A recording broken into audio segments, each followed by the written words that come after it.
With great pleasure, I invite Dr. Aditi sir to deliver the second technical session. Thank you, sir. The platform is yours. Okay, thank you, Lalit, and welcome again to all the participants. आप सभी लोग जो इस session में जुड़े हुए हैं, and this is the second session.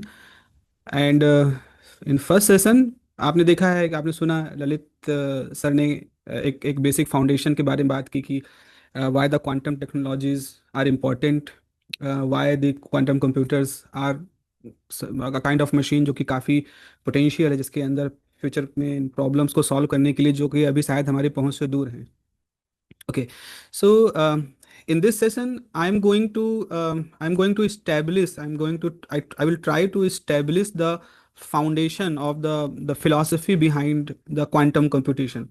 Quantum computation में हम कर क्या रहे हैं?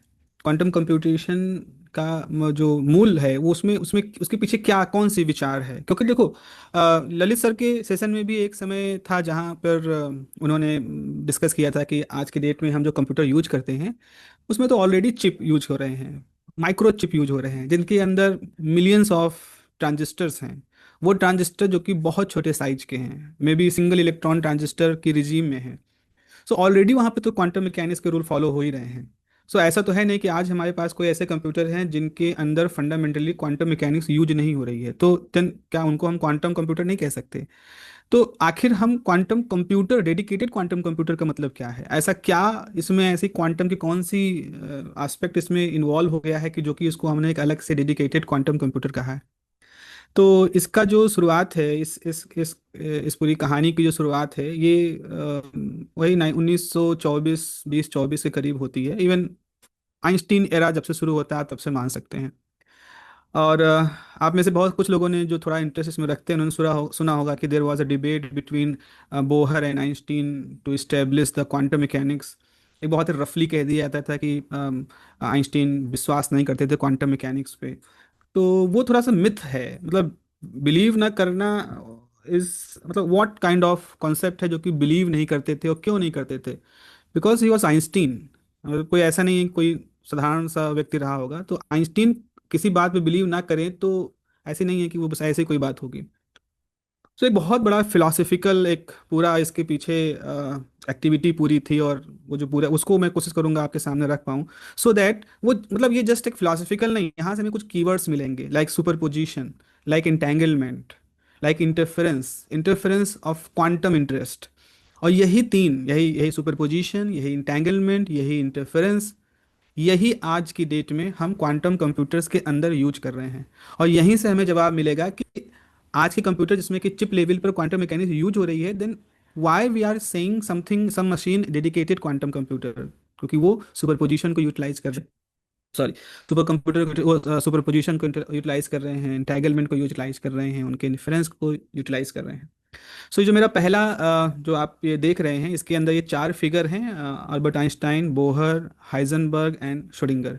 And you can say these are the player of this whole thing. And और इस ये करीब करीब 35-36 स्लाइड का ये पूरा मेरा प्रेजेंटेशन होगा, and I will try to cover it in within 1 hour. और करीब करीब जब हम 60-70% अपना टॉक पूरा कर चुके होंगे तो then I will request you, if you have any query just you can ask. और फिर उसके बाद बाकी बचे हुए जो हिस्सा होगा टॉक का, देन हम उसको फिर से दूसरे क्वेश्चन आंसर सेशन में टैकल करेंगे। तो एक तरह से दो पार्ट में ये पूरा टॉक रहेगा। Okay, so let us start with the first thing first. What is the objective of this session? So my first objective is to just discuss the Bohr-Einstein debate. क्या था वो?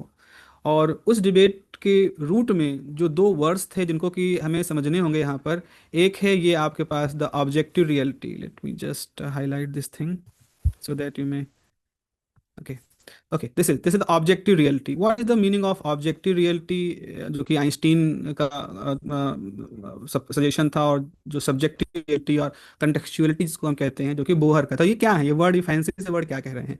देन सुपर पोजिशन को कैसे हम quantum computing domain में कैसे समझें, उसको रिकॉग्नाइज करना। तो हमें, मेरा ऑब्जेक्टिव है इस टॉक का कि इन तीन चीज़ों को, इन इन तीन एस्पेक्ट्स को हम कवर कर पाएँ।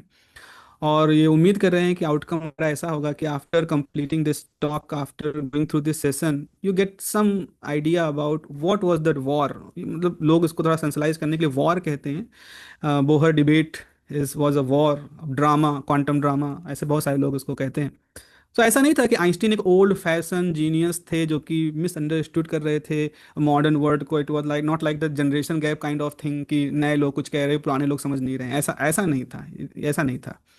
दूसरा, सुपरपोजिशन और फिर आगे कोलैप्स ऑफ वेव फंक्शन का आइडिया क्या था उसको हम लोग समझ पाएंगे। फिर आइंस्टीन का जो ऑब्जेक्ट था इस पूरी क्वांटम थ्योरी पर, और जो उनका सजेशन था कि हम क्वांटम थ्योरी को कंप्लीट ना माने, वो इनकम्प्लीट है और कोई हिडन वेरिएबल वहाँ होने चाहिए। तो मुझे लगता है कि आप वहाँ तक भी कुछ चीज़ें समझ पाएंगे। और आखिरी में जो क्वांटम कंप्यूटिंग का जो मेन यूजफुलनेस है, मतलब इसके लिए हम कहते हैं कि ये वो प्रॉब्लम सॉल्व कर सकता है। इवन वो प्रॉब्लम जो क्लासिकल कंप्यूटेशन शायद लंबा समय ले, कई सौ साल का समय, लंबा मतलब मेरा कई सौ साल अगर हम क्लासिकल कंप्यूटेशन से जो काम करवा सकते हैं उसको हम कुछ मिनट में या कुछ दिनों में क्वांटम कंप्यूटर से करा सकते हैं। तो आखिर ये पावर कहाँ से आई? तो उस पावर को ही क्वांटम कंप्यूटिंग की दुनिया में पैरेललिज्म कहते हैं। क्वांटम कंप्यूटर पैरेललिज्म की प्रॉपर्टी को फॉलो करता है, जो कि सुपरपोजिशन का ही एक एस्पेक्ट है। सो आई होप ये ऑब्जेक्टिव और ये आउटकम हम लोग कुछ अचीव कर पाएंगे। एंड कितना अचीव हुआ है वो आप लोग के जो पोस्ट सेशन, जो आपके कमेंट होंगे या आपके जो क्वेश्चन आंसर होंगे, उससे हम लोग इसको एवेलुएट कर पाएंगे। Okay, let us start with this figure. आप सब ने कहीं ना कहीं फिजिक्स की दुनिया में रहने वाले लोगों ने ये फिगर देखा होगा। इसका ब्लैक एंड वाइट वर्जन देखा होगा आप, तो कई सारे वर्जन से अब तो एआई के आने के बाद से अवेलेबल हो चुके हैं। सो इसको कहा जाता है most intelligent gathering in history. 1927 bristle में जो सॉल्वे कॉन्फ्रेंस थे, सॉल्वे वाज इंडस्ट्रियलिस्ट जो थे, जिन्होंने कि इन सबको एक जगह पे इकट्ठा किया था, लोगों को कॉन्फ्रेंसेस जो वो ऑर्गेनाइज कराते थे। तो ये आप समझे कि 1927 में इस कॉन्फ्रेंस को हम मानते हैं कि यहाँ से एक डिबेट शुरू हुई थी बोहर और आइंस्टीन के बारे में। और उस डिबेट का एक आखिरी हिस्सा अगर आप कहो तो 1935 का ईपीआर पेपर था जो आइंस्टीन, रोजन, पोडास्की ने पब्लिश किया था। तो 35 से लेकर 27 तक के जो 8 साल थे, ये वो 8 साल थे जिसने मतलब इंटेलेक्चुअल लेवल पर बहुत मिच्योर कर दिया था पूरी फिजिक्स कम्युनिटी को। एग्जॉस्ट हो गए थे लोग सोच सोच करके, जो जो जो जो क्वेश्चंस आइंस्टीन उठाते थे और उसके जो सॉल्यूशंस देते थे, और फिर सॉल्यूशन का काउंटर क्वेश्चन, फिर से काउंटर सॉल्यूशन। सो वो जो डिबेट, इसको हम लोग बोहर आइंस्टीन वॉर कहते हैं, वो असल में वो एक वो इंटेलेक्चुअल पूरा टर्बुलेंट था। और वो इसी ब्रुसेल के इसी कॉन्फ्रेंस से माना जाता है 1927। तो हम 27 तक आएंगे, लेकिन 27 में शुरू होने वाली ये बहस 27 में ही नहीं शुरू हुई थी। इसकी शुरुआत उससे पहले हो चुकी थी, और इसकी शुरुआत हुई थी 1924 डिब्रॉय हाइपोथेसिस से। अगेन ये मान के चल रहा हूँ कि बेसिक क्वांटम मैकेनिक्स का आइडिया है, तो आप में से बहुत सारे लोग डिब्रॉय हाइपोथेसिस के बारे में जानते होंगे। Late me just explain in just few minutes. होता क्या है कि अगर आप आइंस्टीन की जो फोटो इलेक्ट्रिक इफेक्ट का एक्सप्लेनेशन था, उसमें ये उन्होंने कहा था कि जो इलेक्ट्रोमैग्नेटिक वेव जिसको हम कंटिन्यूअस कहते हैं, हमारे हिसाब से मैक्सवेल ने प्रूव कर दिया था, मैक्सवेल की थ्योरी यही कंटिन्यूअस वेव होते हैं इलेक्ट्रोमैग्नेटिक वेव। बट आइंस्टीन ने ये कहा कि अगर हम इनको क्वांटाइज्ड पार्टिकल के रूप में माने, डिस्क्रीट पार्टिकल, एनर्जी क्वांटा के रूप में माने, जिनको बाद में फोटोन कहा गया, तो ये जो, तो हम फोटो इलेक्ट्रिक इफेक्ट को बहुत ही स्मूथ तरीके से एक्सप्लेन कर सकते हैं, जस्ट बाय अज्यूमिंग दैट कि light has some discrete nature, discrete energy packets, so we can explain the photo electric effect without any hassle. Even even अगर इस एजम्पशन को मान ले, तो कोई भी एक ठीक ठाक हाई स्कूल स्टूडेंट भी उन लॉजिक को फॉलो करके फोटो इलेक्ट्रिक इफेक्ट को एक्सप्लेन कर सकता है। So this was a breakthrough, एक लॉजिकल थ्योरी का एक ब्रेक थ्रू था, क्योंकि किसी कंटिन्यूटी को, जो कि इवन और पीछे हिस्ट्री में जाएं तो न्यूटन ने कभी ट्राई किया था, न्यूटन कार्पसक्यूलस थ्योरी, इस बात न्यूटन ने ट्राई किए थे कि हम वेव को, लाइट को एक पार्टिकल के फॉर्म में एज्यूम करके उसको एक्सप्लेन करें, उसमें वो सक्सेसफुल नहीं रहे। बट आइंस्टीन ने वो किया था इन डिफरेंट मैनर, बट उन्होंने उसको पार्टिकल नेचर को उन्होंने समझाया था। तो ये था कि लाइट जो है, जिसको हम इलेक्ट्रोमैग्नेटिक वेव है, जिसको हम कंटिन्यूअस कह रहे हैं, उसके पास एक डिस्क्रीट बिहेवियर होता है, वो पार्टिकल की तरह बिहेव कर सकता है। उसके प्रूफ थे, चाहे कॉम्पलेक्स इफेक्ट ले लो। Yes yes.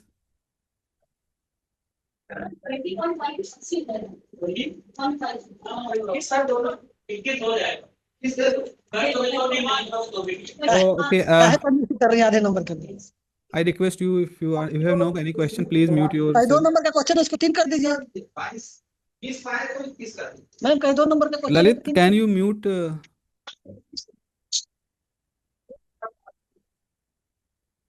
Okay okay. सो आइंस्टीन का जो था कि इलेक्ट्रोमैग्नेटिक वेव जो कंटिन्यूअस है उसके पास एक डिस्क्रीट बिहेवियर होता है, और कॉम्पटन इफेक्ट और जल्दी है, सब जल्दी पास करिए फिर चला जाए। फर्दर एक्सप्लेन किया था। ओके, ब्रॉय ने क्या कहा था? डिब्रॉय का ये कहना था, डिब्रॉय ने एक फिलॉसफी को फॉलो किया, और वो फिलॉसफी थी कि नेचर लव्स सिमेट्री। और ये ऐसा नहीं है कि ये फिलॉसफी कोई नई थी, तमाम तरह की वेस्टर्न फिलॉसफी, ईस्टर्न फिलॉसफी इस बात को मानती है कि नेचर एक सिमेट्रिकल तरीके से इवॉल्व होती है। तो उसी उसी सिमेट्री के को आगे फॉलो करते हुए अ, अब डिब्रॉय ने कहा कि इफ लाइट, जो कि एक वेव है, can behave like a particle that is photon, then we can say that a particle that is electron should behave like a wave. It was the idea from that philosophy, nature love symmetry. और इस philosophy को follow करते हुए उन्होंने एक famous relation दिया, डिब्रॉय relation, जिसमें wavelength जो है वो वेव का प्रॉपर्टी शो करता है, and P which is the momentum वो पार्टिकल की प्रॉपर्टी को शो करता है। सो ये एक ऐसी इक्वेशन है जिसके लेफ्ट साइड में एक वेव प्रॉपर्टी का वेरिएबल है, और राइट साइड में एक पार्टिकल हाँ, की किसकी? अ, अरे होगा होगा, कौन छुएगा, एक्सेप्ट कर देगा। 12 रुपये 25 को दे देगा।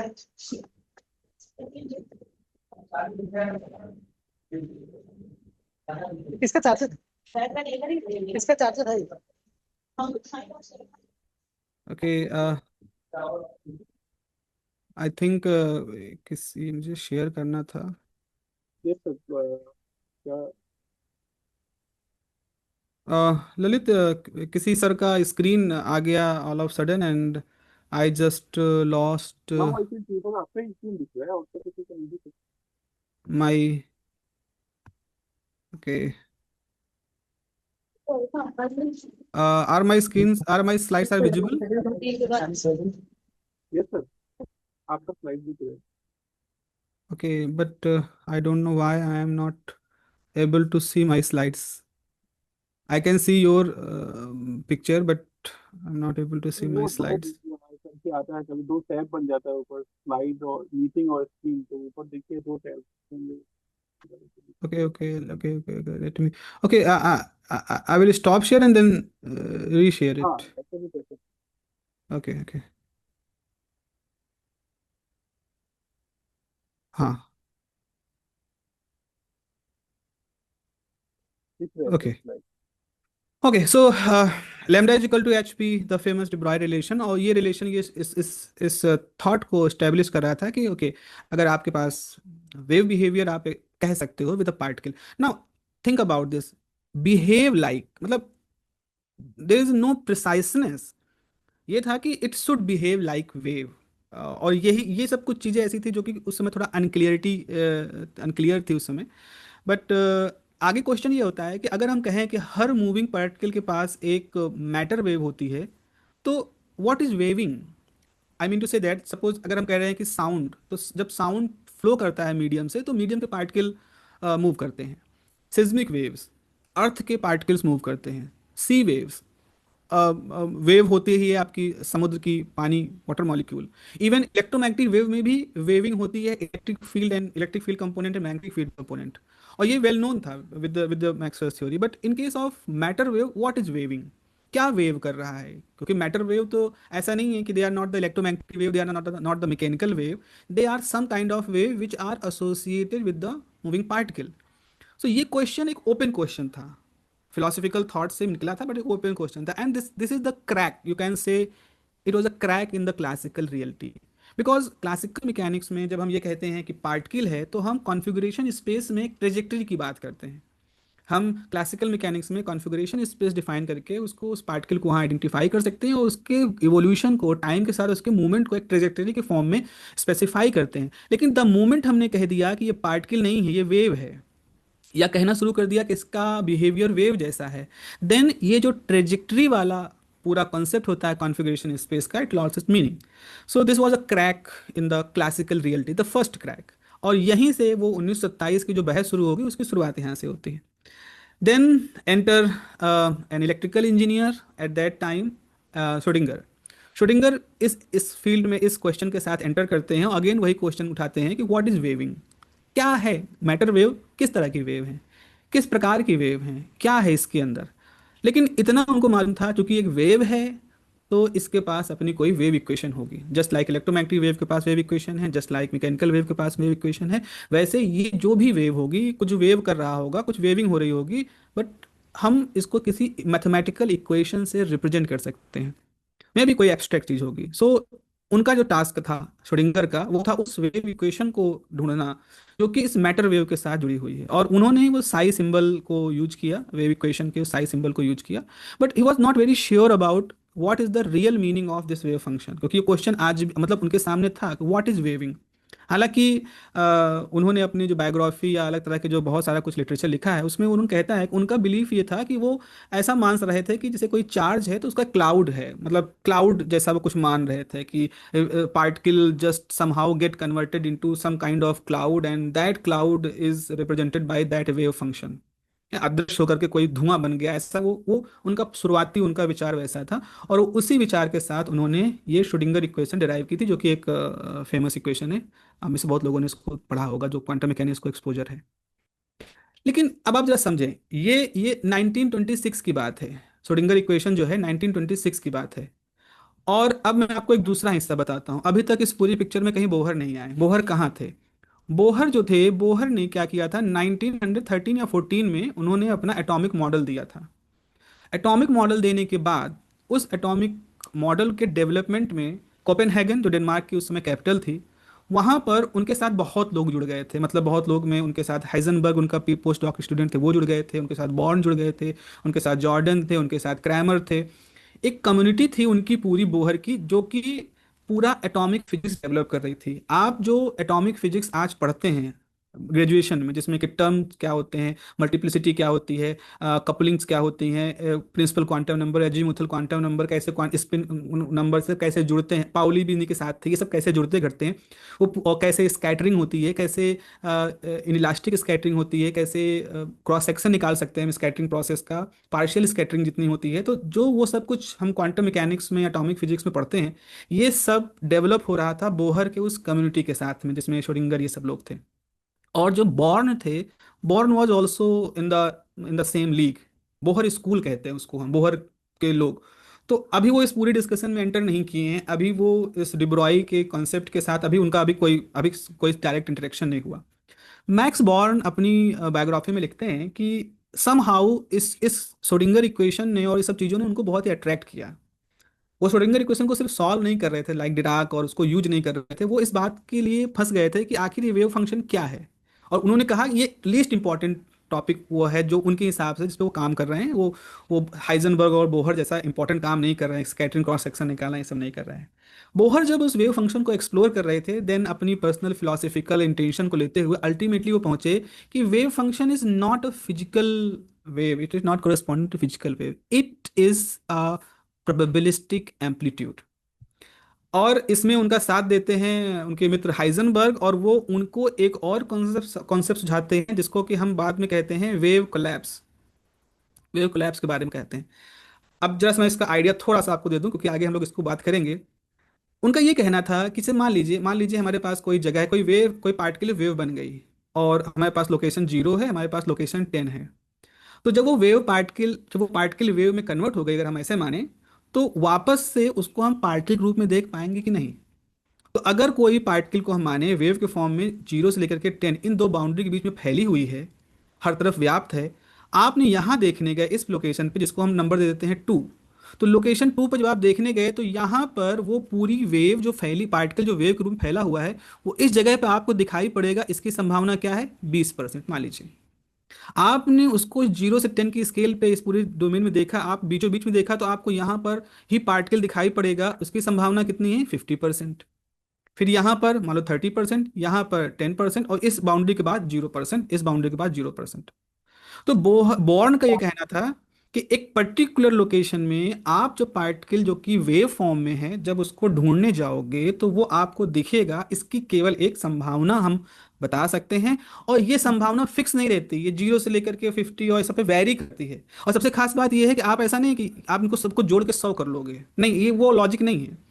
तो आपकी ये जो एम्पलीट्यूड है ना, ये जो जो प्रोबेबिलिटी है, वैरी कर रही है। ये कहीं से 0, फिर कहीं मैक्सिमम, फिर 0, इस तरह से हो रही है। सो बेसिकली वेव फंक्शन जो है वो इस प्रोबेबिलिटी, ये जो मैंने बताया, जब आप ढूंढने जाओगे और पार्टिकल को पाओगे, उसके वेरिएशन, उसके एम्पलीट्यूड को शो कर रहा है। अब आप खुद ही सोच सकते हैं कितना अनकंफर्टेबल ये पूरा डिस्कशन है कि पार्टिकल वेव बन गया, फिर हम उसको ढूंढने गए, जब ढूंढने गए तो फिर से पार्टिकल बन गया, और जहां हम ढूंढ रहे हैं वहीं वो पार्टिकल बन के हमको दिखेगा। इसकी 100% श्योरिटी नहीं, कोई संभावना है। और इन सारी संभावनाओं के बदलाव को हम अगर देखना चाहें तो हम एक वेव फंक्शन यूज करेंगे जिसको कि हम साई कह रहे हैं। और ये जो जब हम ढूंढने जाते हैं वो पार्टिकल बन जाता है, वो जो वेव फैली हुई वो पार्टिकल बन जाएगी, इसी को वेव कोलैप्स कहा आगे जा करके। और इसी चीज को बेस करते हुए मैक्स बॉर्न ने सजेशन दिया कि अगर आप वेव फंक्शन को लेते हो और वेव फंक्शन के मॉड का स्क्वायर करते हो, then you will get some probability. So basically आप जब साई को कैलकुलेट कर रहे हो तो आप इन प्रोबेबिलिटीज के वेरिएशन, इन इसको एज अ आउटकम के रूप में कैलकुलेट कर रहे हो। ये जो पूरा लॉजिक था, ये जो पूरा मैक्स बॉर्न का सजेशन था, वो ये बता रहा था कि पार्टिकल के अंदर रैंडमनेस है। प्रोबेबिलिटीज, आइंस्टीन ने खुद ही इसको एक रैंडमनेस के रूप में कहा कि प्रोबेबिलिटीज हम कब पाते हैं, जब हम श्योर नहीं होते हैं, हम किसी तरह के रैंडमनेस को एक्सपेक्ट कर रहे होते हैं। सो ऐसा कैसे कहा जा सकता है कि किसी पार्टिकल के अस्तित्व को लेकर के हम क्यों रैंडम हो रहे हैं? That was the question. Heisenberg यहाँ पर आते हैं और हाइजनबर्ग उसमें एक और बढ़ोतरी कर देते हैं, और वो कहते हैं कि अगर हम ये मान रहे हैं कि बॉर्न के हिसाब से प्रोबेबिलिटीज का एक वेरिएशन है, एम्पलीट्यूड ऑफ प्रोबेबिलिटीज है वेव फंक्शन, जहाँ की पोजीशन और मोमेंटम की बात करेंगे तो उनमें एक अनसर्टेनिटी होगी। ये बोहर की कही गई बात का अगला स्टेप था। जहाँ बोहर प्रोबेबिलिटीज के बारे में बात कर रहे थे, रैंडमनेस को आप मान सकते हो वैसी बात कर रहे थे, हाइजनबर्ग ने उसी को थोड़ा सा और बढ़ाया, मैथमेटिकली अनसर्टेनिटीज जोड़ दी, and finally we got the uncertainty principle. तो बोहर का प्रोबेबिलिस्टिक इंटरप्रिटेशन वेव फंक्शन का ही असल में लीड करता है अनसर्टेनिटी प्रिंसिपल को। और अनसर्टेनिटी प्रिंसिपल एक और ऐसा अनकंफर्टेबल प्रिंसिपल होता है आइंस्टीन के लिए, क्योंकि ये प्रोबेबिलिस्ट मतलब पार्टिकल क्या है, उसमें इतनी रेंडमनेस कैसे आप कह सकते हो, इस प्रोजेक्शन को उन्होंने बताया था। और सबसे खास बात ये थी कि अनसर्टेनिटी प्रिंसिपल मैथमेटिकली बहुत साउंड था। आप उसको पूरा फूरियर ट्रांसफॉर्म की हेल्प से, सॉरी, फूरियर ट्रांसफॉर्म की हेल्प से आप इस पूरी चीज को देख सकते हैं। इवन बेसिक क्लासेस में, बेसिक क्वांटम कोर्स में पढ़ाया भी जाता है कि हम अनसर्टेनिटी प्रिंसिपल को डिब्रॉय रिलेशन के साथ में मैच कर सकते हैं, उसके साथ उसकी कंपेटिबिलिटी को हम देख सकते हैं कहाँ कंपेटेबल है। ये सब जो थी इसको मतलब ये सेकंड क्रैक के रूप में आप कह सकते हो, जो फिजिकल रियलिटी थी कि वेव पार्टिकल साइमल्टेनियस नॉलेज को अवॉइड करता है। You can calculate the position and momentum by same experiment at same time with accuracy. This was a very uncomfortable situation. You can say the second crack. Now, Schrodinger was also not happy with this. Born का जो rule था इससे सोडिंगर बहुत खुश नहीं थे। Even सोडिंगर इसके बाद गए थे कोपेनहेगन, उन्होंने बोहर से बात की और उन लोगों से बात की, बट वो he was not satisfied with all this things की ऐसा कैसे। एंड देन फाइनली सोडिंगर मिलते हैं आइंस्टीन से। मतलब जब वो जाकर के बोहर से बात करते हैं, बॉर्न से बात करते हैं, हाइजनबर्ग से बात करते हैं, कोपेनहेगन में बॉर्न घर रुकते हैं और उनको कन्विंस नहीं कर पाते हैं कि ये जो आप कह रहे हैं ये बहुत ही लॉजिकल नहीं लगता है, तो अल्टीमेटली वो आइंस्टीन के पास जाते हैं और उनको भी उनसे पत्र व्यवहार का रहता है। क्यों? क्योंकि ये जो, अब देखो, अब देखिए जरा समस्या देखिए, हम वेव फंक्शन को कहाँ से निकालते हैं? हम वेव फंक्शन को कैलकुलेट करते हैं श्रोडिंगर इक्वेशन से। श्रोडिंगर इक्वेशन एक सेकेंड ऑर्डर डिफरेंशियल इक्वेशन है और ये पूरी तरह से डिटर्मिनिस्टिक है। डिटर्मिनिस्टिक होने का मतलब क्या है कि आपका वेव फंक्शन आर और टी पे डिपेंड कर रहा है, मतलब पोजीशन और टाइम पर। तो इसका मतलब है कि अगर आपने वेव फंक्शन के बारे में सारी जानकारी हासिल कर ली किसी टाइम टी जीरो पर, तो इस इक्वेशन की हेल्प से आप उसकी जानकारी निकाल सकते हो टी वन पर, और फिर आगे उसकी जानकारी निकाल सकते हो किसी टाइम टी टू पर। तो इस इक्वेशन के अंदर तो पूरी तरह से डिटर्मिनिज्म है। Everything can be calculated at whatever time you decided, at whatever place you decided. अब सवाल ये है कि जो डिफरेंशियल इक्वेशन है जिससे वेव फंक्शन निकलता है उसका डिटर्मिनिस्टिक नेचर है, और जो वेव फंक्शन निकल के आता है उसके अंदर वो प्रोबेबिलिस्टिक बिहेवियर आ गया। So Schrodinger was not a fan of this thing. वो कहते हैं ऐसा कैसे हो सकता है, ये कहीं ना कहीं कोई प्रॉब्लम है, इंटरप्रिटेशन में प्रॉब्लम है, समझने की नजरिए में प्रॉब्लम है। तो ये रैंडमनेस और यही सब कुछ जो था, जो कि Schrodinger and along with Schrodinger Einstein, इनका एक मेन ऑब्जेक्शन था। But Bohr was very firm. Bohr along with the Born and along with the Heisenberg, he was very firm कि नहीं ऐसा ही है। डिटर्मिनिस्टिक व्यू जो है वो माइक्रोस्कोपिक लेवल पर, अपडेट किया था, वो किया नहीं। ओके, सो उन्होंने ये कहा हाँ था सर। कि डिटर्मिनिस्टिक व्यू जो है वो माइक्रो लेवल पर थोड़ी realistic। नहीं अप्लाई कर सकते। आपको अगर डिटर्मिनिस्टिक व्यू अप्लाई करना है, क्लासिकल ऑब्जेक्ट अप्लाई करिए, बट द मोमेंट आप माइक्रोस्कोपिक ऑब्जेक्ट पे आते हो तो आपका ये आइडिया कि रैंडमनेस को हम नहीं एक्सेप्ट करेंगे, this is not good. You have to accept the randomness at the microscopic level. और आपको हाइजेनबर्ग प्रिंसिपल भी वहां पर वैलिड होगा, वहां बॉर्न का प्रिंसिपल भी वैलिड होगा। लेकिन ये सारी बातें फिलोसफिकल थी, मतलब फिलोसफिकली वो ये सब कुछ कह रहे थे। अब ये हो चुका था, मतलब ये जो कुछ भी थी ये 1926 में श्रोडिंगर की equation I, and after Schrodinger equation Schrodinger approaches Bohr and सब कुछ हुआ। अब ये सारा कुछ जो प्रेशर बिल्डअप हो रहा था, जो लेटर्स के थ्रू चल रहा था, उसको मौका मिला 1927। वो स्लोवी कॉन्फ्रेंस हुई ब्रिसल में, और जैसे वो कॉन्फ्रेंस शुरू होती है वैसे ही पहला अटैक आइंस्टीन करते हैं। और आइंस्टीन गैमोव ने एक अल्फा पार्टिकल अल्फा रेडिएशन का एक विल्सन क्लाउड चैम्बर से रिजल्ट एक फिल्म निकाली थी। उस फिल्म को वो प्रस्तुत करते हैं उस मीटिंग में। जैसे आप देखें राइट साइड में फिल्म है, इस फिल्म में आप जो है ये जो सीधी लाइनें देख रहे हैं, these are the alpha particle tracks. यहाँ रेडियो एक्टिव सब्सटेंस है और ये फोटोग्राफिक प्लेट पर उसके ट्रैक हैं। गैमो ने इसको एक्सपेरिमेंटली पाया था। तो आइंस्टीन इस फिल्म को दिखाते हैं और कहते हैं कि अगर आप कह रहे हो कि अल्फा पार्टिकल में वेव नेचर है, then why there are sharp lines. क्योंकि कोई भी वेव, कोई भी स्फेरिकल वेव कभी भी एक शार्प लाइन नहीं बना सकता है। वो कुछ डिफ्यूज सा होगा, बट मतलब ये शार्प लाइन तो यही दिखा रहा है कि अल्फा पार्टिकल है, और वो रिकॉर्डेड है फोटोग्राफिक प्लेट पर। तो आप कैसे कह सकते हो कि वहाँ पर कोई वेव नेचर है और जो वेव बिहेवियर को शो कर रहा है। सो इस फोटोग्राफिक प्लेट को उन्होंने शो किया, और उन्होंने इस कहा कि उनका स्टेटमेंट जो अगर मैं कहूँ, कोपेनहेगन मतलब बोहर के गुड को उनका चैलेंज था कि how a spherically symmetric wave function could be observed as a single linear corpuscular को मॉड प्रॉब्लम कहा।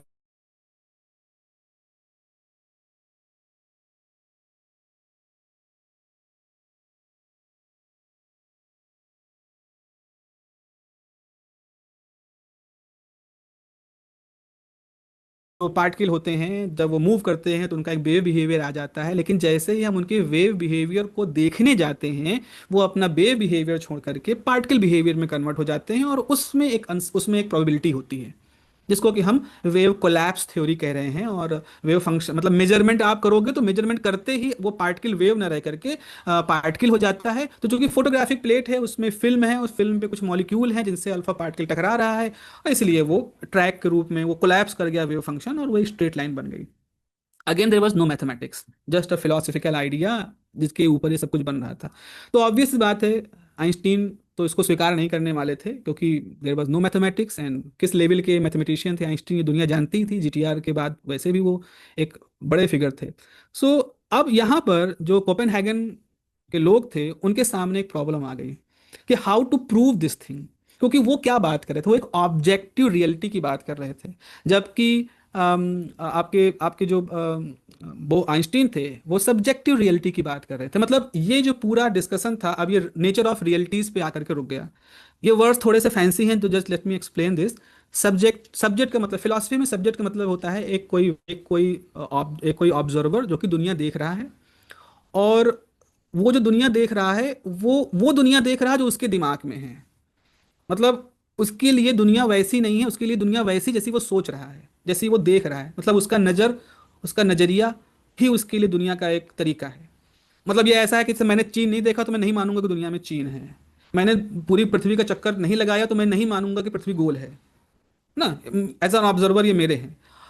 ऑब्जेक्टिव रियलिटी का मतलब क्या होता है कि वो किसी व्यक्ति के ऑब्जर्वेशन, किसी व्यक्ति की सोच, नजरिए से अलग है। वो जो है सो है। चीन है तो है, मैं नहीं गया कभी वहां तो उससे चीन के ना होने का मतलब वो खत्म नहीं हो जाएगा, वो रहेगा। वो है, एग्जिस्ट कर रहा है, मेरे ऑब्जर्वेशन से पहले एग्जिस्ट कर रहा है। मेरे ऑब्जर्वेशन की उसकी एग्जिस्टेंस पे कोई फर्क नहीं पड़ेगा। तो यहां पर बोहर कह रहे थे कि द मोमेंट आपने मेजरमेंट किया तो अल्फा पार्टिकल पार्टिकल के रूप में दिखा। तो आइंस्टीन कहते हैं ऐसा कैसे, वो पार्टिकल तो रहा होगा पहले से, पार्टिकल आपके देखने से वो पार्टिकल बना, उससे पहले वो कुछ और था। This is absurd, this is totally absurd. तो बेसिकली सब्जेक्टिव रियलिटी और ऑब्जेक्टिव रियलिटी की दो बातें थी। हालांकि आगे 1928 में 27 कॉन्फ्रेंस के बाद बोहर ने एक 11 पेज का नेचर पेपर लिखा, और उस पूरे 11 पेज के पेपर को भी आप पढ़ें तो आप पाओगे कि बोहर बोहर की राइटिंग कैसी थी, मतलब बोहर के लिखने की स्टाइल कितना था मडी, कुछ बड़ा ही मिक्स जैसा, मतलब बड़ा ही गिलगिला सा था। गिलगिला इन सेंस एवरीथिंग इज, कुछ पकड़ में आता है फिर छूटता है, फिर पकड़ में आता है फिर कुछ छूटता है। 3-4 इक्वेशंस उन्होंने इस्तेमाल की थी। ये फ्रीली अवेलेबल है ऑनलाइन, आप विकिपीडिया पे इसको इसके लिंक देख सकते हैं। तो आइंस्टीन का सीधा सजेशन, सीधा सा ऑब्जेक्ट ये था कि ऐसा तो हम नहीं कह सकते ना कि हम चंद्रमा को नहीं देख रहे हैं। चंद्रमा को देखते हैं क्योंकि हम चांद को देखना चाह रहे हैं, इसलिए चांद दिख रहा है, और जो हम नहीं देख रहे थे तो था ही नहीं, तो हमारे ऑब्जर्वेशन ने चांद को बनाया। ये मतलब ये सही नहीं है। और यहीं से यही एक एक फाड़ हो जाती है फिजिक्स की दुनिया, जिसको हम आइंस्टीन बोहर डिबेट कहते हैं, जिसमें एक ट्रेडिशनलिस्ट कहा गया आइंस्टीन के स्कूल को, और कोपेनहेगन बोहर का स्कूल था। आपके आइंस्टीन के साथ आपके श्रोडिंगर, प्लैंक, ब्रॉय, नाथन, पोडस्की, ये सब लोग थे। एंड बोहर के साथ बॉर्न थे, Max Born and Heisenberg and Jordan, Kramers, Pauli, ये सब लोग थे। तो इनका ये था कि रियलिटी एग्जिस्ट करती है इंडिपेंडेंटली ऑफ द ऑब्जर्वेशन, मतलब मेरे ऑब्जर्व करने से पहले भी कोई चीज थी। और कोपेनहेगन कहता है कि खासतौर पे माइक्रोस्कोपिकली कि नेचर इज नॉट रिवील्ड, मतलब आप इस तरह से नहीं कर सकते, वो मेजरमेंट के थ्रू ही आपके सामने आता है। तो बोहर का जो सजेशन था वो ये था कि अगर आपसे कोई पूछे कि व्हाट इज इलेक्ट्रॉन, तो बोहर कहना था कि इलेक्ट्रॉन वो है जो इस बात पे डिपेंड करता है कि आप उसको कैसे देख रहे हो। आपकी मेजरमेंट, आपके ऑब्जर्वेशंस से डिसाइड होगा कि इलेक्ट्रॉन क्या है। मतलब अगर पूछे इलेक्ट्रॉन वेव है कि पार्टिकल है, तो हम ऐसा फ्री हैंडली नहीं कह सकते कि वो वेव है कि वो पार्टिकल है। वो डिपेंड करेगा आपके मेजरमेंट, आप जो मेजरमेंट किया तो आपने क्या पाया। डिटर्मिनिज्म मेजरमेंट के थ्रू होता है, आपके अपरेटस से होगा। ऑब्वियस बात, अगर आप लोग भी इसको सुनेंगे तो आपको भी अजीब ही लगेगा, इसीलिए लोग कहते हैं ना क्वांटम मैकेनिक्स वेरी कंफ्यूजिंग। तो confusing, this is the confusing. Derivations confusing नहीं है, वो तो स्ट्रेट फॉरवर्ड मैथमेटिकल रूल्स हैं। तो मेजरमेंट की प्रॉब्लम जो थी उसमें, मतलब हम उसको मेजरमेंट प्रॉब्लम कहते हैं, जो मेजरमेंट का थ्योरी थी कि the wave function evolve smoothly and deterministically until the moment of measured. Wave function में आर और टी के साथ वेरी कर रहा है as per the Schrodinger equation, no problem. But the moment आप उसको मेजर करने जाते हो, then suddenly the wave function collapse into one definite outcome. तो वो जो संभावनाएं थी, जो प्रोबेबिलिटीज थी, वो सब सिमट करके एक जगह पर एक पर्टिकुलर आउटकम के रूप में आपके सामने मिलेगी। तो अगर आपने मेजरमेंट नहीं किया तो आप कहोगे कि electron is like a wave, it is everywhere, superpositioning state में होगा। लेकिन द मोमेंट आपने मेजर किया, तो जिस समय, जिस क्षण, जहां मेजर किया, तो हो सकता है वो पार्टिकल उसी समय उस जगह पर आपको as a electron as a particle रूप में दिखाई पड़े। तो मेजरमेंट से पहले वेव फंक्शन के हिसाब से फैला हुआ है everywhere, everything is good, but the moment you make the measurement, it just collapse at particular time. तो आपकी मेजरमेंट ने एक तरह से उसके व्यवहार को चेंज कर दिया। और बोहर का यही कहना था कि ये जो ऑब्जेक्टिव रियलिटी है दुनिया में, जो कि हमारे मेजरमेंट से ही बननी है, मेजरमेंट से ही हमें दिखनी है, हम इंतजार नहीं कर सकते वो हमें कभी दिखेगी तब तक कि हम मेजरमेंट ना करें। तो ये उनके हिसाब से पार्टिकल्स है ही नहीं है तब तक जब तक कि आप उसको मेजर नहीं कर रहे हो। और क्वांटम लेवल पर the act of measurement and the experimental setup play a fundamental role, how you measure it and how your instrument interact with it, the quantum system, उसी हिसाब से आपको क्वांटम सिस्टम का आउटपुट दिखाई पड़ेगा। This was the whole idea, whole philosophy of Bohr, जो कि again against थी बोहर, जिसको जिसको जिसको अपोज कर रहे थे आइंस्टीन। तो उनका ये कहना था कि कॉम्प्लीमेंट्री प्रिंसिपल जो है, जो कहता है कि वेव पार्टिकल कॉम्प्लीमेंट्री एस्पेक्ट हैं, दोनों ही जुड़े हुए हैं इलेक्ट्रॉन के साथ में। मेजरमेंट है हमारा जो उसके किसी एक पहलू को हमारे सामने लेकर के आता है। तो अगर आप इस एनिमेशन को देखें तो यहाँ पर आप देखें ये एक फैली हुई वेव है, और मान लो हमने उसको यहाँ पर देखना शुरू किया, द मोमेंट हमने यहाँ देखना शुरू किया, तो हो सकता है वो सारा वेव फंक्शन इस पर्टिकुलर पॉइंट पे कोलैप्स कर जाए, और जब कोलैप्स करेगा तो आपको यहाँ पर पार्टिकल दिखाई पड़ेगा। तो this was the animation for that collapse dynamics. अब याद होगा आपको 1927 का वो अल्फा पार्टिकल का एक्सपेरिमेंट, उस सॉरी वो अल्फा पार्टिकल का ऑब्जेक्शन जिसपे बोहर ने, आइंस्टीन ने अटैक किया था, उसको 1929 में मॉट ने उनको एक्सप्लोर किया। और मॉट का पेपर, ये भी अगेन विकिपीडिया पर आपको मिल जाएगा, अवेलेबल है freely, the wave mechanics of alpha particle. और ये बहुत ही बेहतरीन पेपर, हिस्टोरिकली बहुत बेहतरीन पेपर माना जाता है। इस पेपर में कुछ खास तरीके का काम किया। आप देखिए 2 इक्वेशन मैंने यहाँ पर उस पेपर से काट के निकाली हैं। उन्होंने पहली बात तो अल्फा पार्टिकल के बारे में कहा कि जब अल्फा पार्टिकल क्लाउड चैम्बर में एंटर करता है तो वो इंडिपेंडेंट नहीं रहता, वो उस चैम्बर के अंदर के जो गैस मॉलिक्यूल है जो कि डिटेक्ट करने में पार्ट रोल प्ले करने वाले हैं उनके साथ वो जुड़ जाता है, उनके साथ उनका एक भावनात्मक रिश्ता हो जाता है, आप ऐसे कह लो, इंटैंगल्ड हो जाते हैं। और इस इंटैंगलमेंट की वजह से हम उस जाने वाले अल्फा पार्टिकल और उसके सामने पड़ने वाले वो जो क्लाउड चैम्बर के पार्टिकल हैं उन दोनों की डिस्टेंस को मिला करके हम अपने कुछ वेव फंक्शन लिखेंगे, क्योंकि अल्फा पार्टिकल अब इंडिपेंडेंट नहीं है, वो जाते ही चैम्बर के अंदर वहां के मौजूद पार्टिकल के साथ उसका एक इंटैगलमेंट हो गया, एक तरह से कोरिलेशन हो गया, एक जुड़ाव हो गया उसके साथ में। और फिर उसको लेकर के उन्होंने एक फॉर्म फैक्टर कैलकुलेट किया with the help of these two wave function.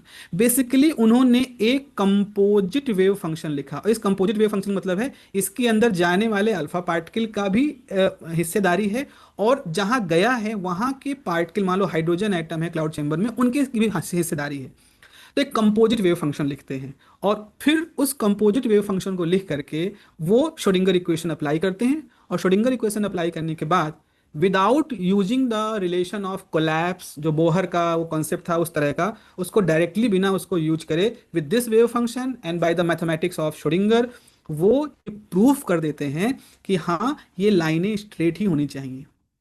तो जो जिसको एक्सप्लेन करने के लिए collapse and wave function collapse और सारी चीजें चल रही थी उसको मॉट बहुत ही ब्यूटीफुली एक्सप्लेन कर देते हैं, लेकिन एक चीज वो मानते हैं, वो ये है कि वेव फंक्शन कंपोजिट हो गया, मतलब जाने वाले पार्टिकल और जहां गया उनके वेव फंक्शन जुड़ गए। ये वेव फंक्शन जुड़ गए, ये मानना अपने आप में एक अजीब सी बात थी, लेकिन इसको मानने के बाद सिंपल मैथमेटिक्स से उन्होंने इन अल्फा पार्टिकल की स्ट्रेट ट्रैक को एक्सप्लेन कर दिया। अब ये दोनों पक्षों की सक्सेस थी। बोहर कह रहे थे कि इसके पीछे उनकी थ्योरी का हाथ है, जो वो कह रहे हैं वो सही है। आइंस्टीन कहना था कि देखो क्लीन मैथमेटिक्स है, ब्यूटीफुली मैथमेटिकली इसको डन किया गया, श्रोडिंगर इक्वेशन डिटर्मिनिस्टिक नेचर का है, उसका यूज किया गया है, इट इज द डिटर्मिनिज्म। अब ये जो आइडिया था कंपोजिट वेव फंक्शन का, ये आज की डेट में हम एक डीकोहेरेंस का एक पहला पेपर माना जाता है, और साथ ही साथ क्वांटम इंटेग्रलमेंट का भी पहली अप्रोच मानी जाती है। इस पेपर की मैथमेटिक्स को आइंस्टीन ने पसंद तो किया, लेकिन ये जो कंपोजिट वेव फंक्शन वाला बात था इसको लेकर के वो बहुत ही अनकंफर्टेबल हो गए कि ये ऐसे कैसे मान सकते हो कि पार्टिकल जाते ही वो जहां गया है वहां के पार्टिकल से जुड़ गया है, कैसा जुड़ाव है, क्या इलेक्ट्रिक फील्ड का जुड़ाव है? नहीं, ये उस तक का जुड़ाव नहीं है, ये कोई कोई इम्पैक्ट इम्पल्स शॉक वेव वैसा जुड़ाव नहीं है, ये उनके वेव फंक्शंस का जुड़ाव है, तभी वो कंपोजिट बन गए। और ये बात हो गई 1929 में। अगर आप हिस्टोरिकली जाने तो 1930 से लेकर के 1939 तक का जो समय था ये दुनिया के लिए बहुत अच्छा समय नहीं था, क्योंकि जर्मनी में धीरे धीरे हिटलर का माहौल बन रहा था, और अल्टीमेटली 1933 में हिटलर इतना पावरफुल हो चुका था को फिर अपनी जगह छोड़ करके अपनी जन्मभूमि को छोड़ करके प्रिंसटन शिफ्ट होना पड़ा। प्रिंसटन में जब गए तो आइंस्टीन ने एक बड़ा हमला, मतलब हमला मैं इसको नहीं कहना चाहूँगा, एक बड़ा कंट्रीब्यूशन उन्होंने किया। उन्होंने कहा कि चलो क्वांटम मैकेनिक्स के रूल लेकर के ही क्वांटम मैकेनिक्स को जज करते हैं, उसको रिव्यू करते हैं, और जो मॉट का कंपोजिट वेव फंक्शन कॉन्सेप्ट था उसी कॉन्सेप्ट को लेकर के बोहर कहते हैं कि अगर कंपोजिट वेव फंक्शन वाली बात सही है तो इसका मतलब ये है कि हमारे पार्टिकल, हमारे सिस्टम कुछ इस तरह से जुड़ गए हैं कि अगर उनके बीच की दूरी को हम इनफाइनाइट भी कर दें, इनफाइनाइट मतलब मान लो एक यहाँ एक मंगल ग्रह पर चला गया, तो अगर आप एक पार्ट में कोई ऑब्जर्वेशन करोगे तो उसका असर दूसरे पार्ट पर इमीडिएटली दिखाई पड़ेगा। ये आइंस्टीन का सजेशन था by using the composite wave function theory, जो कि मॉट ने बताई थी और उसको उन्होंने एक्सटेंड किया था। अब उनका ये कहना था कि एक पार्टिकल से दूसरे पार्टिकल के बीच की जो इन्फॉर्मेशन है वो वेलोसिटी ऑफ लाइट से तेज नहीं चल सकती, this is the maximum limit of velocity of information. तो ऐसा कैसे हो सकता है कि हमारे यहाँ किए गए कोई भी ऑब्जर्वेशन इमीडिएटली दूसरे पार्टिकल तक कैसे कम्युनिकेट हो सकते हैं instantly without any delay of time, not a small delay, any delay, कोई डिले नहीं होगा। This is against the theory of relativity. This is against the local religion. This is against the theory of velocity, constancy of velocity in relativity. इस वजह से ये जो quantum mechanics का explanation है वेव फंक्शन होना, कंपोजिट होना, ये सही नहीं है। और उन्होंने इसका सजेशन भी दिया, उन्होंने कहा इसका कारण ये हो सकता है कि या तो ये सच में होता है, यानी दो पार्टिकल इनफाइनाइट डिस्टेंस पे होने के बावजूद भी आपस में कम्युनिकेट कर सकते हैं और बिना रिलेटिविटी को इसमें इन्वॉल्व हुए, या तो ये सच्चाई है, या और जो कि उनके हिसाब से सही नहीं है, या क्वांटम मैकेनिक्स हमारी इनकम्प्लीट है, क्वांटम मैकेनिक्स को कंप्लीट होने की ज़रूरत है। और वहीं से एक हिडन वेरिएबल थ्योरी की सजेशन होती है जो कि आगे बॉम करते हैं। अब जो आइंस्टीन का सजेशन था उसको जस्ट मैं यहाँ पर समझाने की कोशिश कर रहा हूँ। मान लीजिए आपके पास एक पार्टिकल है जिसमें अप स्पिन और डाउन स्पिन दोनों पॉसिबिलिटी हैं, लेकिन कौन है हमें नहीं मालूम। तो हमारा पार्टिकल ए है जिसमें अप भी हो सकता है, डाउन भी हो सकता है, वी डोंट नो कब क्या है। तो एक दूसरा पार्टिकल इसमें भी एक अप स्पिन हो सकता है, एक डाउन स्पिन हो सकता है, वी डोंट नो कब क्या होगा। और समहाउ ये दोनों आपस में इंटैगल्ड हो गए हैं, आपस में जुड़े हुए हैं। यानी ये दोनों पार्टिकल जिनमें दोनों में अनप्रिडिक्टेबिलिटी है, वो एक कंपोजिट सिस्टम बना लिए हैं। और अब हमने क्या किया, इन दोनों पार्टिकल को बहुत दूर कर दिया, एक यहाँ एक दूसरी गैलेक्सी में कर दिया। और हमने सिस्टम ए के ऊपर ऑब्जर्वेशन किए। जैसे हमने सिस्टम ए के ऊपर ऑब्जर्वेशन किए और हमें पता चला कि हमारा, अब जो कि देखो क्या था, ये दोनों स्पिन यहाँ पॉसिबिलिटी थी, लेकिन जैसे मेजरमेंट किया कोई एक स्पिन आपके सामने दिखाई पड़ी। जैसे ही आपके पास एक स्पिन दिखाई पड़ी, इसी समय अगर दूसरी गैलेक्सी में कोई इंसान बैठा है, वो अपने पार्टिकल के एनालिसिस करेगा तो उसको वहाँ डाउन स्पिन दिखाई पड़ेगा। यानी सुपर पोजिशन उसके लिए भी खत्म हो गया, सुपर पोजिशन इसके लिए भी खत्म हो गया, और साथ ही साथ इन दोनों के रिजल्ट जुड़े हुए हैं। तो आइंस्टीन कहना था कि आखिर यहाँ स्पिन अप है, ये संदेश भेजा गया होगा, और दूसरी गैलेक्सी को संदेश मिला तो उस पार्टिकल ने कहा ठीक है तुम अप हो तो मैं डाउन हो जाता हूँ। यही हुआ होगा, तभी तो इन दोनों एक्सपेरिमेंट में इस तरह कोरिलेशन है। अदरवाइज कैसे पता चला कि स्पिन ए अप है तो स्पिन बी को डाउन ही होना है? ये कम्युनिकेशन कैसे हो रहा है? ये नहीं हो सकता, क्योंकि वेलोसिटी ऑफ लाइट से तेज तो चल ही नहीं सकते, क्योंकि दो गैलेक्सी की बात है, और गैलेक्सीज के बीच में लाइट को जाने में भी लाइट ईयर लग रहे हैं, या ईयर्स ऑफ समय या मिनट ऑफ समय भी लग रहा है। तो कम्युनिकेशन का कुछ तो टाइम होना चाहिए, but there is no time. तो दिस इज इम्पॉसिबल। यानी कि जो जो भी कुछ क्वांटम मैकेनिक्स कह रही है एब्सर्ड है। ये जो इंटैगलमेंट आप कह रहे हो दोनों पार्टिकल के बीच में, जो डिस्टेंस पे एग्जिस्ट करता है, ये बेकार है। और यही एक प्रॉब्लम थी आइंस्टीन ने जो सजेस्ट की थी, जिसको हम आज इंटेंगलमेंट या ईपीआर पैराडॉक्स के साथ में जोड़ते हैं।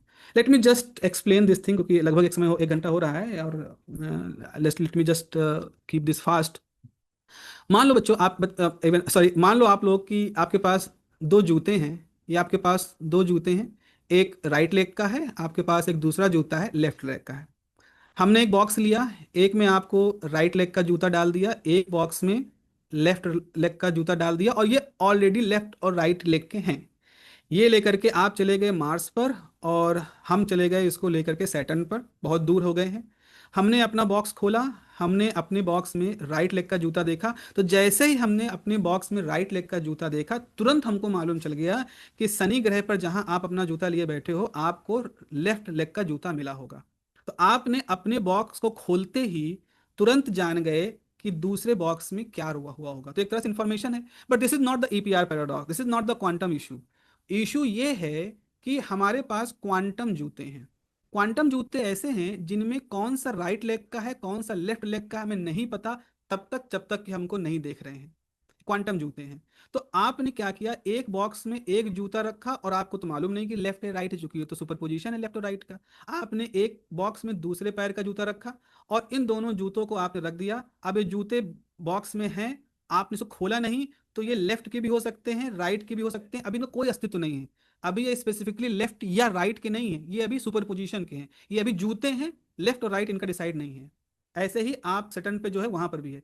अब प्रॉब्लम जो आइंस्टीन को हुई थी वो ये है कि आपने अपना बॉक्स खोला, और बॉक्स खोलते ही आपका जो लेफ्ट और राइट जूते कुछ भी हो सकते थे, सुपर पोजिशन था, जूता लेफ्ट का निकला।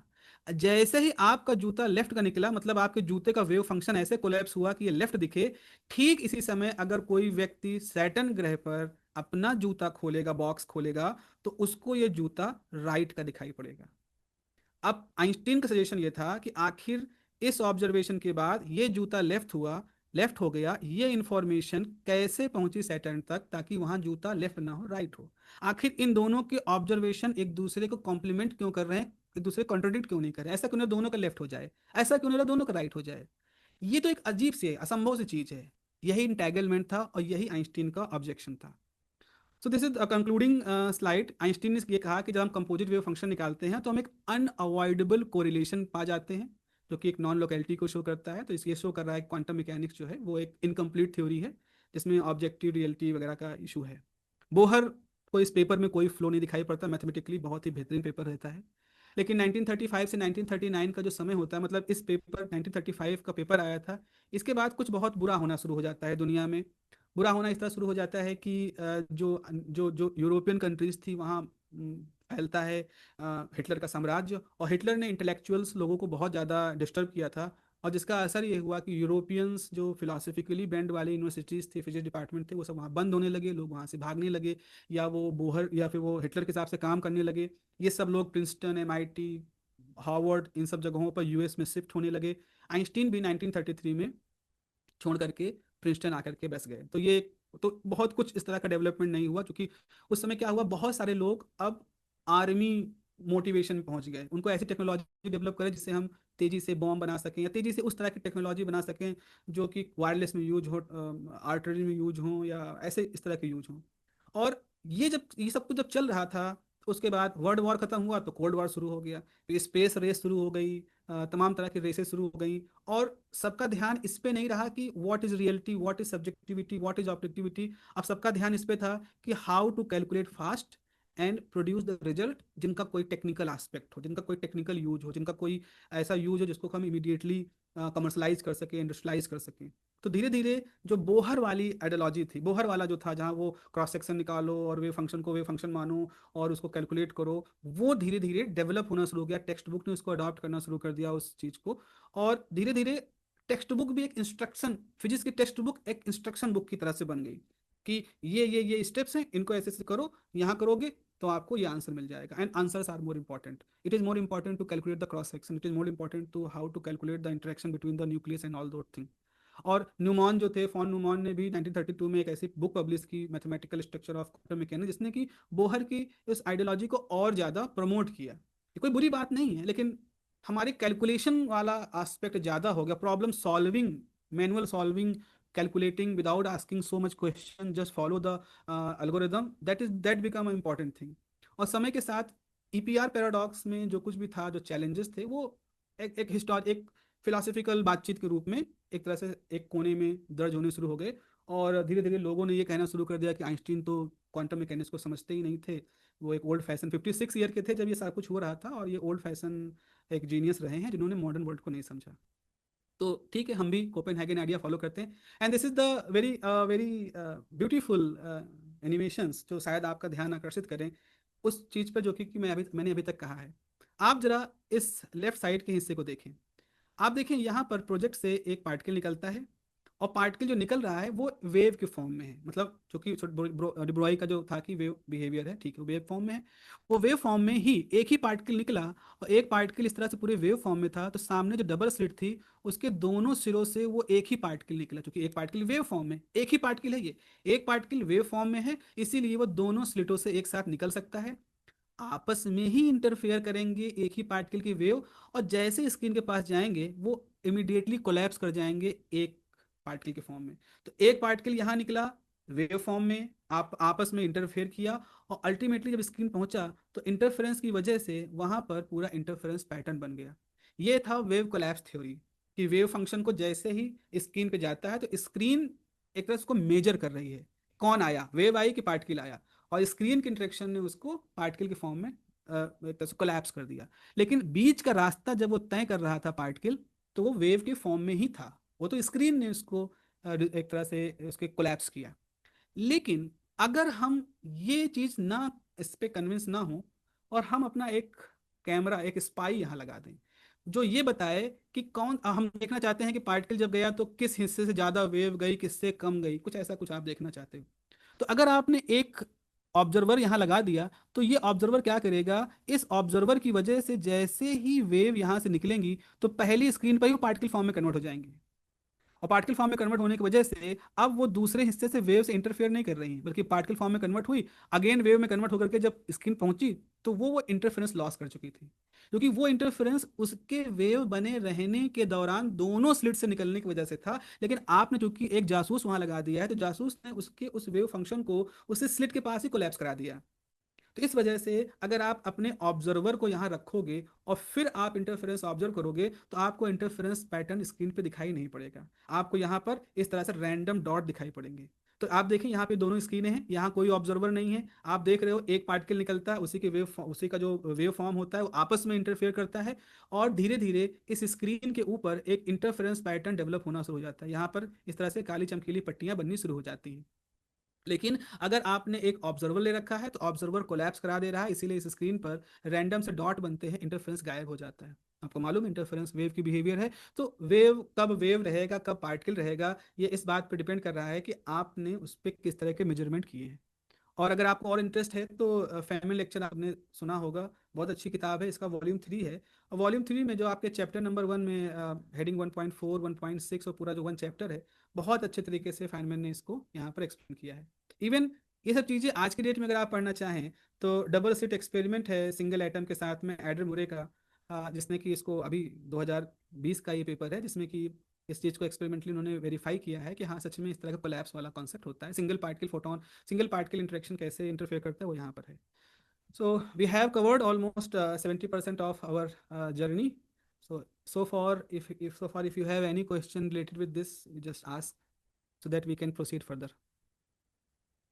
अब तक कोई सवाल हो आपका यहाँ तक की डिस्कशन में तो आप पूछ सकते हैं।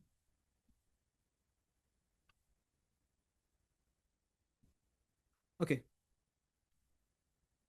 तो I think I should proceed further to the second part, the 30% part of this talk. ठीक है।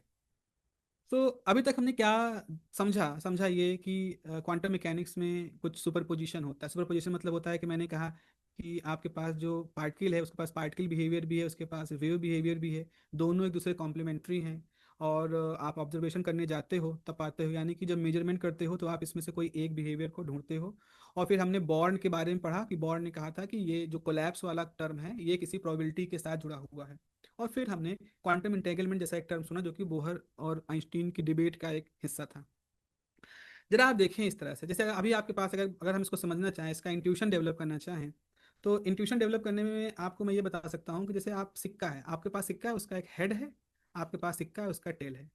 इसको हम चाहे हेड को 1 कहें, टेल को 0 कहें, या इसको थोड़ा सा फैंसी तरीके से हम इसको कहें केट 1, यानी कि इसको ऐसे ट्राइंगुलर शेप में रखें, और इसको हम कहें केट 0। केट 1 केट 0 बेसिकली ये डिराक नोटेशन कहा जाता है।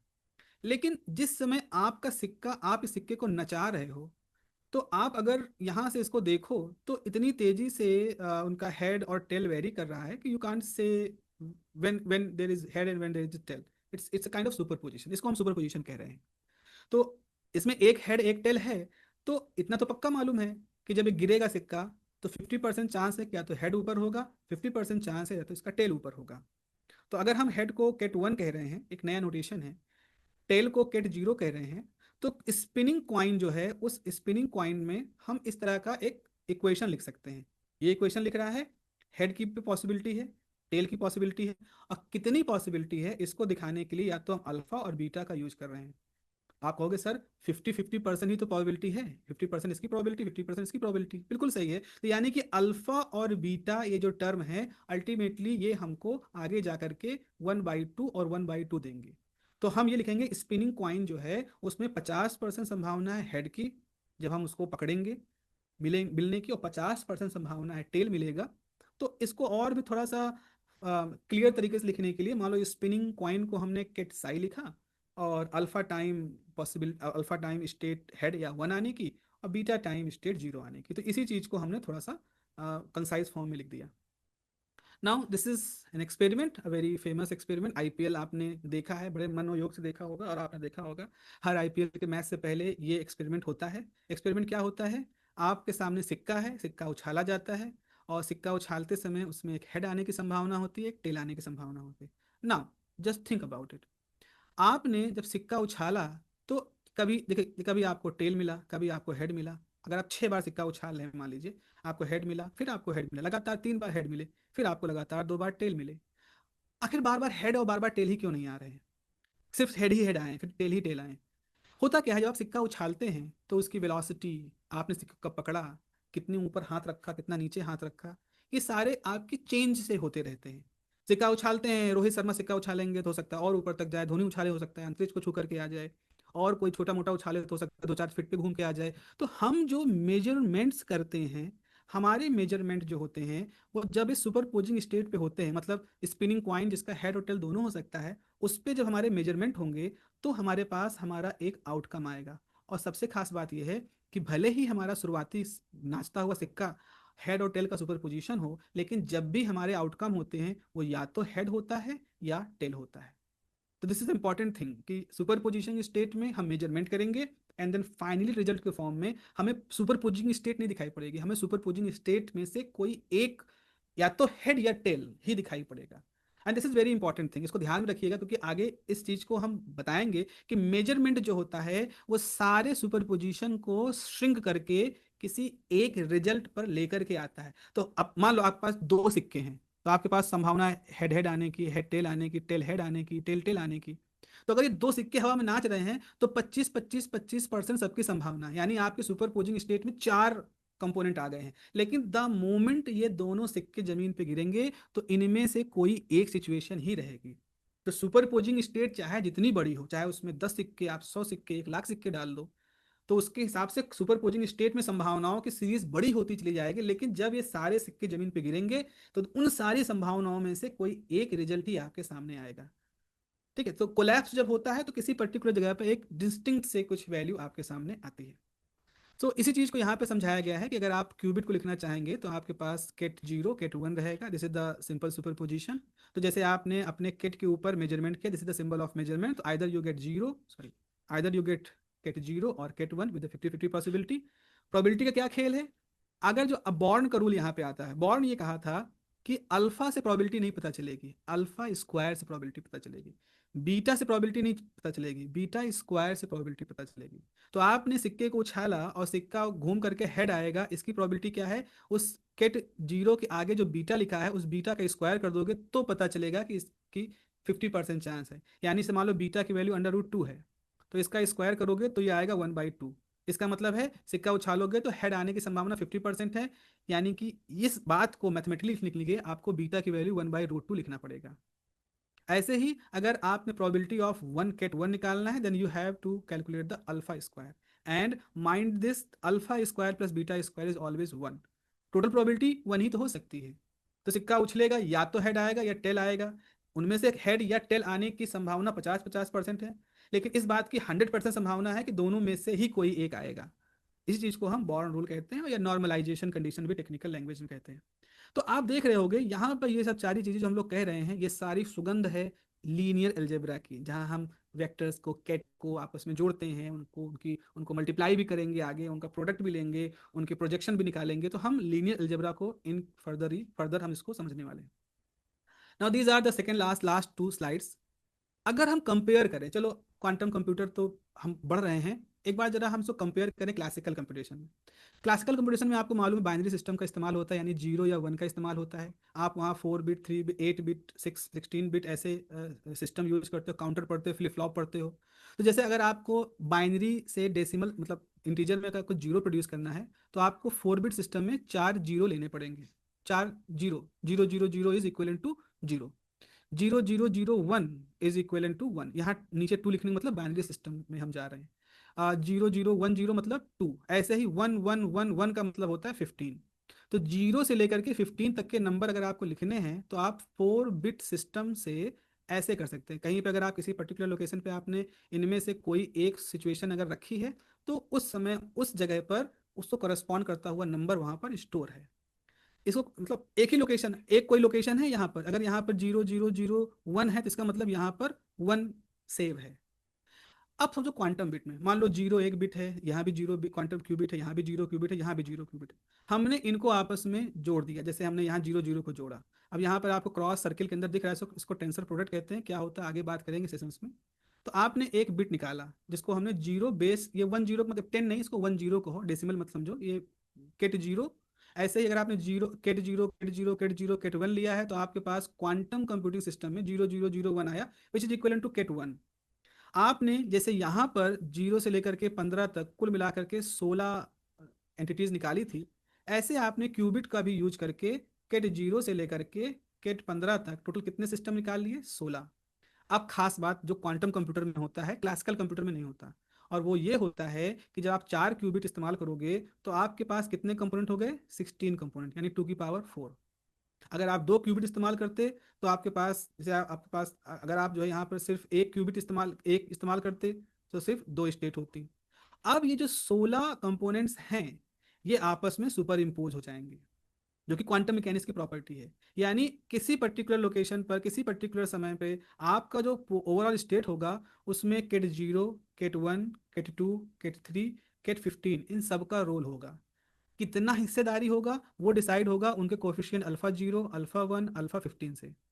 आगे बढ़ते जाएंगे और आपको मालूम है कि अल्फा 0 का जब स्क्वायर कर दोगे तो जो नंबर आएगा वो बताएगा कि उस रिजल्ट में इसकी क्या हिस्सेदारी है प्रीवियस टू द मेजरमेंट। और इसको हम इस तरह से लिख सकते हैं।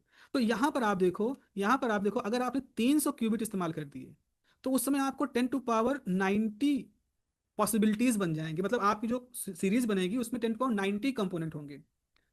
जबकि हमारे पास जो विजुअल यूनिवर्स उसमें 10⁻82 ही एटम्स हैं, तो हमारे पास इतनी पॉसिबिलिटी बन जाएंगी जो कि यूनिवर्स लेवल के एटम की संख्या से भी ज़्यादा हो जाएगी। और इसका मतलब ये है कि जब आप सिस्टम लिखोगे तो सिस्टम के अंदर कितनी संभावनाओं के साथ लिख रहे हो, 10⁻19 संभावनाओं के साथ में है। लेकिन जैसे ही मेजरमेंट करोगे तो ये 10⁻19 संभावनाएं आपस में बहुत ही कंस्ट्रक्टिवली डिस्ट्रक्टिवली इंटरफेयर करेंगी और ले करके सिर्फ एक रिजल्ट आपको मिलेगा। ये बिल्कुल वैसा है कि 10⁻90 सिक्के आपने हवा में उछाले तो कितनी सारी संभावनाएं बन सकती हैं। जब तक सिक्के नाच रहे हैं वो बहुत हैं, लेकिन द मोमेंट सारे 10⁻90 सिक्के गिरेंगे तो उन उन बहुत सारी संभावनाओं में से कोई एक संभावना आपके सामने दिखाई पड़ेगी। तो जैसे जैसे क्यूबिट बढ़ते जाएंगे आपकी सुपरपोजिंग स्टेट के अंदर टर्म्स बढ़ते जाएंगे and that that that creates problem भी और एक तरह से सुविधा भी आपके लिए होगा। अगर इसको और थोड़ा सा फिलोसफिकली समझना चाहें तो मान लीजिए आपके पास कोई प्रॉब्लम है, आपके पास एक क्लासरूम है और आपके पास 1000 बच्चे हैं। आपने प्रॉब्लम दी, क्लासरूम में रखी, बच्चे जाते हैं सॉल्व करते हैं निकलते हैं, फिर जाते हैं सॉल्व करते हैं निकलते हैं, वन बाय वन ये काम कर रहे हैं। ठीक है, एक तरीका ये होगा क्लासिकल। क्वांटम तरीका क्या है कि आपने रूम के अंदर इन 1000 बच्चों को बैठा दिया, सबको प्रॉब्लम मिल गई, रूम आपने बंद कर दिया और फिर बच्चों से कहा तुम सॉल्व करो। अब बच्चे सॉल्व कर रहे हैं, इंटरेक्ट कर रहे हैं, आपस में एक दूसरे के साथ बात कर रहे हैं, सोल्यूशन काट रहे हैं, फिर से बना रहे हैं, कुछ भी कर रहे हैं, कुछ कर रहे हैं वो लोग। द मोमेंट आपने कमरा खोलने वाले थे उससे जस्ट पहले क्या हुआ, ये सारे 1000 बच्चों ने किसी तरह से आपस में वोटिंग की और किसी तरह से जो सबसे सटीक आंसर हो सकता था वही ले करके आपके सामने खड़े हुए। और ऐसा कि जैसे आपने दरवाजा खोला आपके पास सिर्फ एक आंसर मिला। उस एक आंसर के अंदर बनाने से पहले वो 1000 बच्चों के पास अपने 1000 आंसर्स थे, लेकिन एक कमरा खोलना जो मेजरमेंट किया ठीक मेजरमेंट से पहले वो सब कुछ कोलैप्स करके किसी एक आंसर तक पहुंच गया। और सबसे खास बात है कि वो जो आंसर था वो मोस्ट करेक्ट आंसर था। अब आप यहाँ सवाल पूछ सकते हैं कैसे डिसाइड होगा ये वो करेक्ट आंसर था, तो यहीं से थ्योरी आगे बढ़ती है कि यहीं से पता चलता है कि क्वांटम एल्गोरिदम एक ऐसा क्वांटम कंप्यूटिंग में टर्म होता है जो कि डिसाइड करता है कि ये जब 1000 लोग आपस में इंटरेक्ट करेंगे तो कुछ ऐसे इंटरफेयर करके आखिर में मेजरमेंट करते करते ये वहां तक पहुंचेंगे किसी एक आंसर पे सबकी सहमति हो चुकी होगी और वो आंसर सबसे सटीक आंसर होगा। And this is the mystery and this is the beauty of quantum computation, quantum algorithm, quantum circuit. थोड़ा थोड़ा हम लोग ग्रैप कर पाएंगे अगर आगे सेशन में आप देखेंगे। Now these are the final slides. जैसे क्लासिकली अगर मैं कहूँ कि आपके पास एक चूहा है और चूहे के पास बहुत सारे रास्ते हैं ढूंढने के लिए, उसको बाहर निकलना है। तो चूहा क्या करेगा, चूहा एक रास्ते पे जाएगा और कहीं से फंस के रुक के कहीं रुक जाएगा और फिर कहीं रुक गया, फिर वो वहां से जाएगा और फिर कहीं कुछ पा करके कोई दूसरा रास्ता ट्राई करेगा। वो बार बार रास्ते ट्राई करेगा और किसी समय उसको एक रास्ता मिल जाएगा और वो उस रास्ते से निकल करके बाहर चला जाएगा। और आपको मालूम इसमें टाइम लगेगा। अब आप जरा क्वांटम चूहे के बारे में सोचें।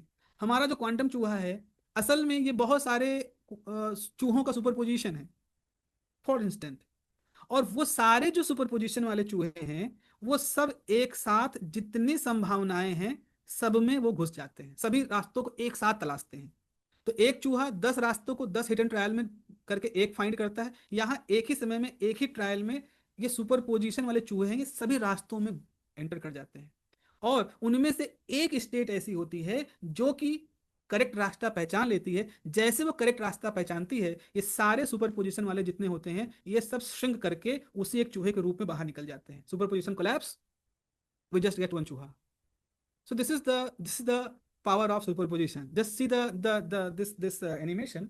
लेफ्ट साइड में देखें एक नॉर्मल सर्च है। नॉर्मल सर्च मतलब एक चूहा है जो किसी रास्ते को ढूंढ रहा है बाहर निकलने के लिए और हिट एंड ट्राई कर रहा है।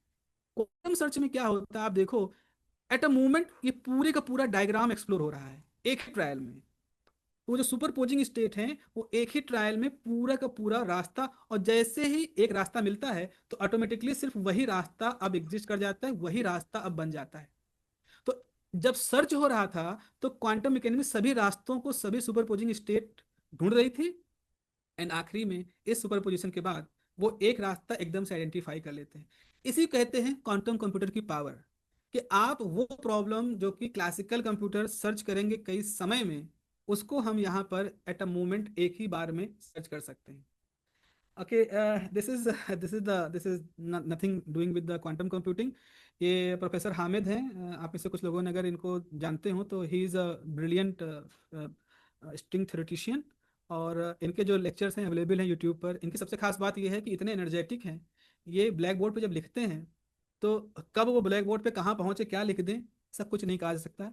तो आप समझिए, आपने एक नज़र उठाई तो कहीं यहाँ मिलेंगे, फिर नज़र झुका के फिर उठाई तो कहीं यहाँ मिलेंगे, और फिर यहाँ से उठाई तो यहाँ मिलेंगे, और भले आपके उठाने झुकाने माइक्रो सेकंड का अंतर हो, he will change the position. So you can say that कि during writing a equation all these states ये एक्वायर करते हैं, सुपरपोजिंग स्टेट में जैसे रहते हैं।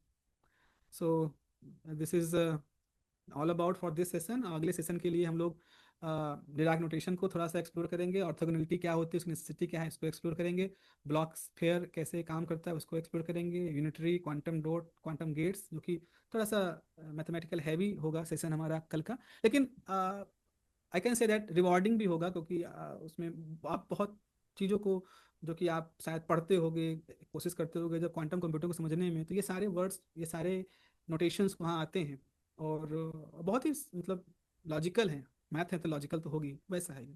So this is all for this session, and I hope you get something from this session, and I welcome you all. If you have any query, any question, then just ask the question.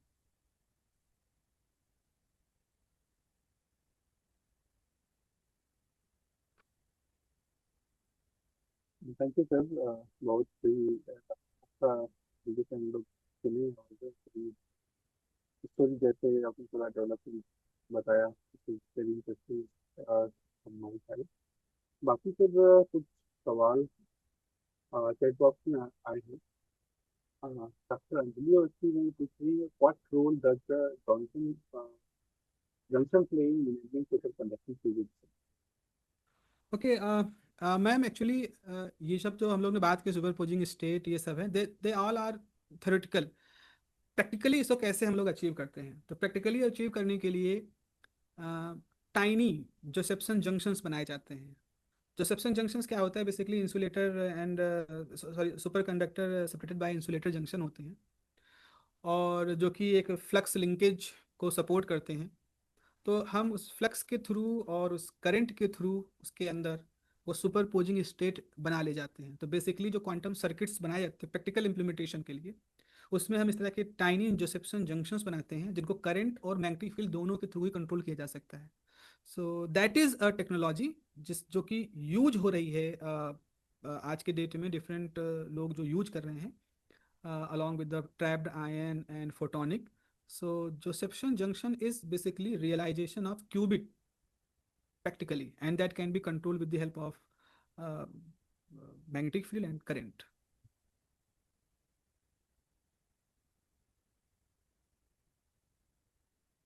Any of the participants have any question, they can ask directly or writing chat box. लगभग हम लोगों ने अपना समय पूरा कर लिया है, but still we can take few questions for discussion. If anybody has anything to discuss, you can write. Otherwise, we will close the session and we will meet in tomorrow. Regarding PPTs, as I have already told that we will share all our resources, and the recording sessions will also be available on our YouTube channel, but it will take some time, so please publish it.